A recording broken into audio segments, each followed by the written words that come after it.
Bonjour à tous, chers élèves et chers amis du site au fond de la classe.com. Dans cet épisode, nous allons voir les unes après les autres quelques scènes très importantes et qu'il est très bon de bien connaître sur la peau de chagrin.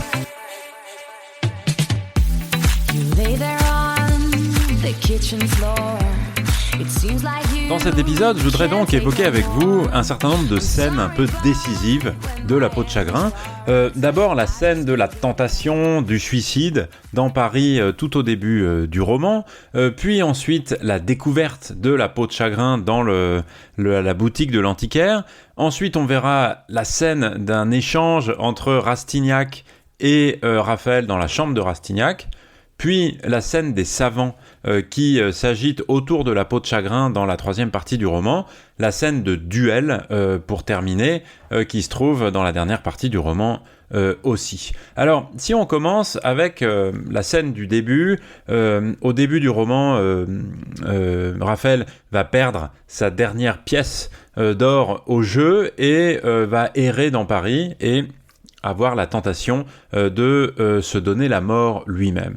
L'alternative, c'est vivre ou mourir, et on peut dire que cette scène est vraiment à l'origine d'une interrogation qui est très forte sur le sur le sens de la vie, au tout début du roman. Et ça présente en fait pour nous, lecteurs, lectrices, dès le début du roman, ce roman comme quelque chose d'un peu philosophique et comme une interrogation justement sur le sens de la vie. Et dans ce passage qui est vraiment fondateur, c'est ce qui arrive tout au début, un petit peu comme dans les romans d'amour, on a une scène de première rencontre au début. Et bien ici c'est une scène qui concerne le personnage principal, le jeune homme du début, et ce jeune homme, il ne sait pas s'il veut continuer de vivre ou non.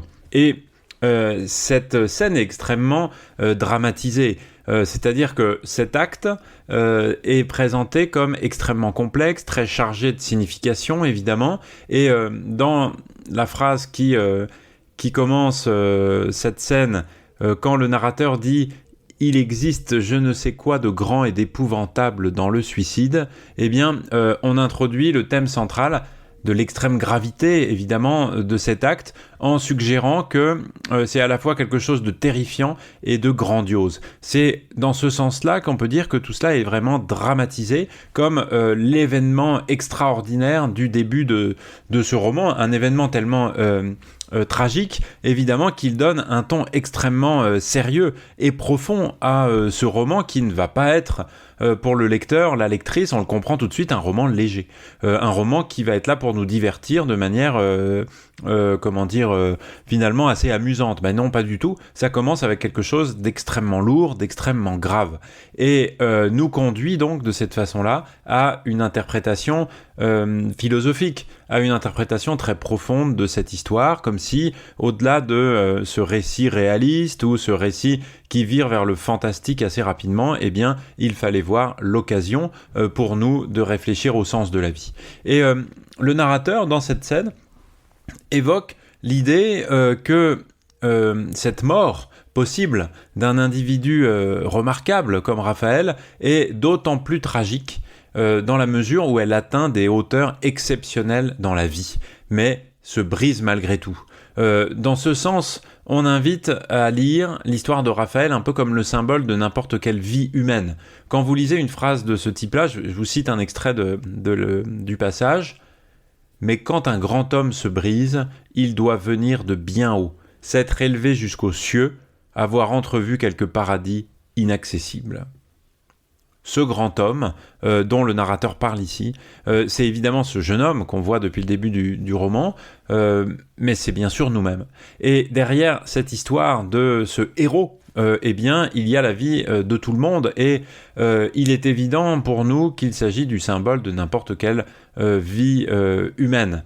Et si, dans la suite de l'extrait, le narrateur esthétise un peu le suicide en le présentant comme ayant une expression tragique, mais aussi artistique, un peu de la mélancolie humaine, comme si c'était quelque chose de sublime, d'extraordinaire, qui doit donner lieu à des œuvres artistiques à la hauteur de cet événement-là, on invite le lecteur à la fois une lecture symbolique de ce récit, c'est-à-dire lui chercher un sens philosophique, comme je disais, mais aussi à lire le roman comme un poème c'est-à-dire un objet artistique sublime qui est aussi haut, aussi élevé que la valeur de la vie humaine et les dilemmes effrayants et extraordinaires qui sont formés en fait par la vie de n'importe qui. Et la phrase qui dit « Chaque suicide est un poème sublime de mélancolie », eh bien, fait penser de manière un petit peu comme une espèce de mise en abîme au livre qu'on est en train de lire. Et ce livre, eh bien, c'est le poème sublime de la mélancolie de la vie. Et donc, il doit être à la hauteur de tout ça. Et donc, l'énergie qu'on trouve dans ce roman, eh bien, elle doit être à la hauteur de l'enjeu de la vie humaine, qui est terrible, qui est celui de vivre ou de mourir à chaque instant en réalité. Et dans cette scène-là, l'intervention d'une vieille femme, qui est un peu prophétique en quelque sorte, même si on peut y voir aussi une espèce de distance un peu comique qui casse le côté extrêmement grave de cette scène, puisque cette femme dit « Mauvais temps pour se noyer », lui dit en riant une vieille femme vêtue de haillons. Eh bien, cette intervention-là, elle détourne l'attention du personnage de son intention, et elle souligne aussi l'idée d'une force extérieure qui l'empêche d'aller jusqu'au bout de son acte, parce que finalement, cette femme le sauve. Et comme s'il y avait quelque chose qui fait qu'on doit continuer malgré tout, malgré les difficultés, malgré la détresse dans laquelle on est.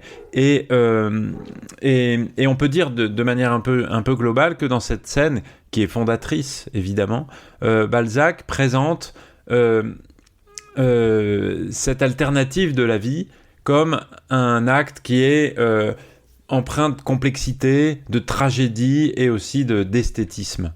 Parce que ce personnage qui est déchiré entre la vie et la mort, et l'intervention de la vieille femme symbolise une force qui l'empêche de succomber complètement à son désespoir et qui fait de la vie et du choix de la vie quelque chose de sublime aussi, par contre-coup, à condition de le vivre pleinement avec toute cette énergie, parce que finalement la vie c'est ça, et l'art, le fait d'en construire un poème pour exprimer tout ce dilemme extraordinaire est bien présent dès cette première scène importante de La peau de chagrin. Très vite après cette scène, eh bien, on va passer à une autre scène en fait, puisque dans un roman comme celui-là, eh bien, il y a des moments qui sont plus ou moins importants et des séquences bien fermées qu'on pourrait appeler comme je le fais ici, des scènes. Et la découverte de La peau de chagrin, eh bien, en est une. Parce que cette scène, où Raphaël rencontre le vieillard dans la grotte du magasin d'antiquités qui est sous la Seine, et découvre La peau de chagrin, est particulièrement importante, évidemment. Et elle est aussi fondatrice du récit. Et quand le vieillard présente La peau de chagrin à Raphaël, l'objet est dramatisé, comme on le ferait dans une pièce de théâtre, autrement dit, par la manière dont il est éclairé, en particulier. Ça, c'est quelque chose de très théâtral, on pourrait dire aujourd'hui très cinématographique, sous la lumière de la lampe. Et les mots écrits en majuscules dans notre livre, « peau de chagrin », souligne aussi l'importance de l'objet, de cet artefact. Et Raphaël réagit d'abord avec scepticisme, avec incrédulité évidemment. Il exprime ses doutes en évoquant les superstitions de l'Orient en particulier et en se moquant un peu de l'idée que la peau pourrait le protéger du malheur. Mais malgré son scepticisme initial, eh bien, il est fasciné par cet objet, par cette peau de chagrin, et il en étudie tous les aspects de manière très attentive en cherchant à comprendre les secrets, les mécanismes. Et cette attention particulière, après la phase de scepticisme, eh bien, a évidemment quelque chose de très intéressant parce c'est elle qui crée la dramatisation et donne toute l'importance que le lecteur, la lectrice doit donner à cet objet, en particulier dans cette phrase que je vous cite. Cependant, animé d'une curiosité bien légitime, il se pencha pour la regarder alternativement sous toutes ses faces et découvrit bientôt une cause naturelle à cette singulière lucidité. On voit que dans cette scène, La peau de chagrin, c'est l'objet du livre. On va s'en souvenir bien souvent parce que c'est l'objet qui va être marqué par son, c'est son changement physique, tout simplement, parce qu'elle va diminuer, il va la retrouver dans sa poche, et cet objet-là, eh bien, il symbolise de manière très forte, de manière effrayante, évidemment, parce que c'est la part fantastique de ce livre, la crainte de mourir, la peur de cette tragédie annoncée de la mort et de la réduction progressive de ce petit objet magique. Et donc d'un côté, il est intrigué par la possibilité que l'objet puisse exaucer ses désirs, et d'un autre côté, il est évidemment conscient des risques et des implications du pacte qu'il est en train de signer en quelque sorte avec cette peau. Et cette tension entre désir et prudence contribue à rendre la scène intense et dramatique. Et ce dilemme moral, qui est celui de tout le roman et qui est celui de toute vie humaine, apparaît quand le vieillard réfléchit et dit « Je pense comme eux, j'ai douté, je me suis abstenu et... » point de suspension. C'est bien là le dilemme. Alors, on va passer maintenant à une scène qui arrive beaucoup plus tard, qui se passe dans la chambre de Rastignac. Dans cet extrait-là, Raphaël attend son ami, qui est parti au jeu, et qui est parti avec l'espoir de revenir très riche. Et l'attente de Raphaël est teintée d'un peu d'anticipation, d'une certaine anxiété pour le résultat de la quête de son ami. Raphaël lui-même décrit cette attente en disant, je vous cite le texte, « J'étais presque assoupi quand d'un coup de pied, Rastignac enfonça la porte de sa chambre et s'écria « Victoire! Nous pourrons mourir à notre aise !» Et vous voyez que Raphaël décrit le mélange étonnant de richesse, de pauvreté dans la chambre de son ami Rastignac, puisque d'un côté, il y a des objets de luxe, il y a des meubles élégants qui sont témoins d'une certaine opulence, et d'un autre côté, il y a un fauteuil à ressort qui est marqué par des cicatrices comme un vieux soldat, qui symbolise évidemment les épreuves de la vie, la pauvreté. Que toute cette richesse, en fait, est quelque chose de très superficiel. En fait, c'est un reflet de la vie elle-même de ces jeunes hommes, une représentation un peu sublime, comme ça, de leurs contradictions, de leur complexité, puisque ils veulent être, et puis ils sont pas complètement. Donc, leur rêve, finalement, et c'est symbolisé par cette phrase que je vous citais juste avant, « Victoire, nous pourrons mourir à notre aise », eh bien, elle prend cette forme de la débauche, du choix de la débauche, et après tout, mourons sublime. Et dans l'opulence, l'argent, le luxe, et on va se consumer comme ça, et ça sera mieux qu'une vie morne et monotone. Et donc, quand Rastignac revient avec l'argent, la scène devient une espèce de célébration passionnée de la vie et de la mort. Ils dansent, ils sautent de joie, et ils expriment leur excitation, leur désir de vivre pleinement, quitte à mourir. Et leur réjouissance, elle est intense, elle est presque un peu démoniaque. On pourrait dire qu'ils ont un rire qui est sardonique, comme on dit, qui est diabolique. Nous expirerons dans un bain d'or. Hourra, disent-ils. Et cette phrase-là, il est bon de la retenir, parce que nous expirerons dans un bain d'or, hourra. Évidemment, il y a cette antithèse entre expirer, mourir, et puis la richesse, un bain d'or, avec cette espèce de métonymie, de symbole comme ça, de richesse avec l'or, et puis cette exclamation, cette interjection du bonheur immédiat, hourra, de la célébration. Cette espèce de jubilation, elle exprime leur engagement total dans la débauche, où la richesse, les plaisirs sont célébrés avec une passion qui est totale. Et le narrateur dépeint, lui, l'attente anxieuse de Raphaël avec soin pour justement faire éclater cette célébration de la dualité de l'existence, la recherche du plaisir dans une vie de débauche. Un mot maintenant sur la scène des savants qui s'agitent entre eux autour de la peau de chagrin pour essayer d'en comprendre les mystères de manière scientifique. Dans ce passage, donc de la troisième partie du roman, Raphaël décide de consulter des savants pour conjurer la malédiction qui semble peser sur la peau de chagrin et qui, le condamne. Et donc, il s'agit d'essayer d'empêcher cette diminution. Et cette décision, elle marque le début d'une série d'expériences assez spectaculaires, qui est menée par des zoologistes, des spécialistes de mécanique, un chimiste allemand qui est célèbre, nous dit-on, tout ça dans l'atelier de Raphaël.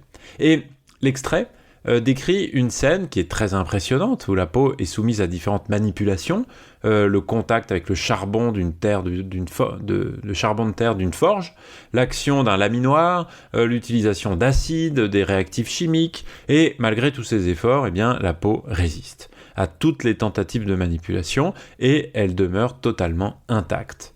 elle déjoue en fait les attentes, les espoirs des savants, et évidemment l'espoir de Raphaël lui aussi.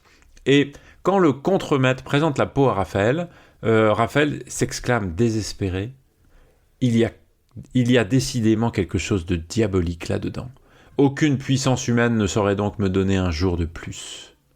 Et le mathématicien qui est là reconnaît son erreur, et il propose de soumettre la peau à des réactifs chimiques, etc., disant un peu que la chimie pourrait peut-être réussir, où sa discipline, la mécanique, a échoué, mais après avoir été traité par d'autres réactifs, comme je vous le disais avant, par un célèbre chimiste, Jaffé, la peau reste inchangée. Raphaël s'écrie « Je suis perdu, Dieu est là, je vais mourir ». Tout le monde est stupéfait. La scène met en lumière évidemment l'échec de la science et le caractère totalement mystérieux et insondable de cette peau de chagrin. Bien sûr, derrière tout ça, on met en lumière le thème du destin tragique, celui de la mort certaine. Et à travers cette expérience, on voit l'impuissance de la science, à une époque où la science provoque énormément d'optimisme dans la société. Mais c'est l'impuissance totale face à la vie et à sa fragilité, à la mort certaine de tout le monde. Et si un certain nombre de phénomènes mystérieux peuvent être compris, ici, on se retrouve complètement démuni devant cette peau de chagrin, incapable de la comprendre, de la maîtriser. Et le thème qui arrive, évidemment, ici, c'est l'impuissance face à la fatalité et l'angoisse face à cette tragédie, la tragédie qui, derrière cette histoire fantastique de la peau de chagrin, est la tragédie de la destinée humaine, de la vie qui est fatalement terminée un jour ou l'autre par la mort. Dernière scène que je voudrais évoquer avec vous, c'est la scène du duel. La scène du duel, elle se passe à Aix-les-Bains.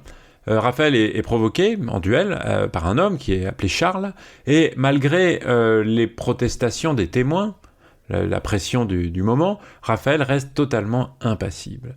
Et de cette manière, on pourrait dire qu'il montre un sang-froid assez extraordinaire, mais lorsque le duel commence, il montre une confiance qui est presque surnaturelle, qui est presque inhumaine. Et son adversaire, lui, est complètement perturbé par son regard qui est un regard d'hypnose. Raphaël tire sans hésitation, il atteint son adversaire au cœur, il met fin au duel d'une manière qui est décisive, qui est presque sans effort, en fait, grâce, bien sûr, à la mystérieuse influence de la peau de chagrin. Son attitude après la victoire est très énigmatique aussi, puisqu'il examine rapidement la peau pour voir si elle a diminué, et puis il décide de quitter précipitamment les lieux pour se rendre en Auvergne. Arrivé le soir même en France, il prit aussitôt la route d'Auvergne et se rendit aux eaux du Mont d'Or.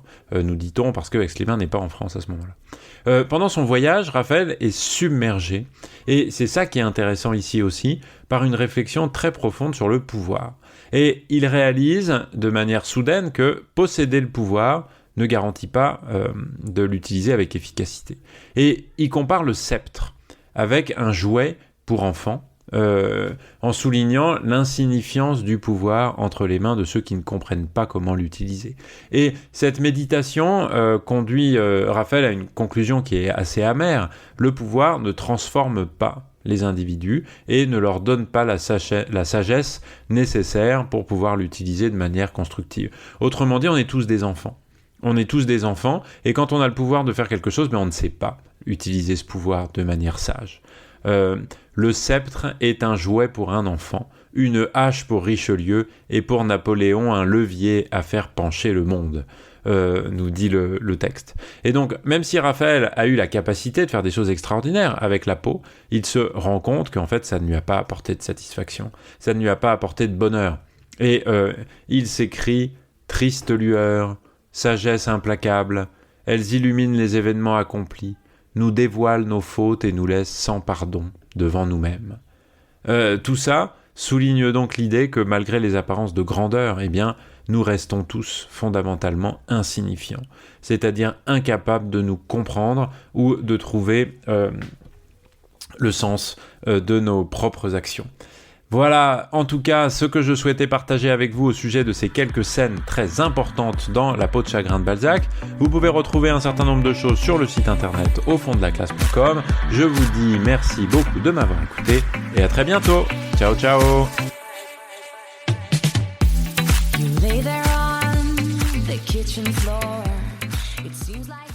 Bienvenue à vous, auditeurs, auditrices. Je suis l'auteur de ce podcast, Objectif Bac Français. Vous savez que les épreuves arrivent à grands pas, alors si vous trouvez ces épisodes utiles, intéressants pour votre préparation et vos révisions, alors je vous donne rendez-vous sur notre site internet aufonddelaclasse.com. Vous y trouverez tout ce dont vous avez besoin, des fiches de méthode, des cours sur les livres au programme, des citations, des plans détaillés, des introductions rédigées et un forum pour poser toutes vos questions et avoir des réponses en direct. Vous trouvez le lien dans la bio du podcast, aufonddelaclasse.com. À très bientôt. Ciao, ciao.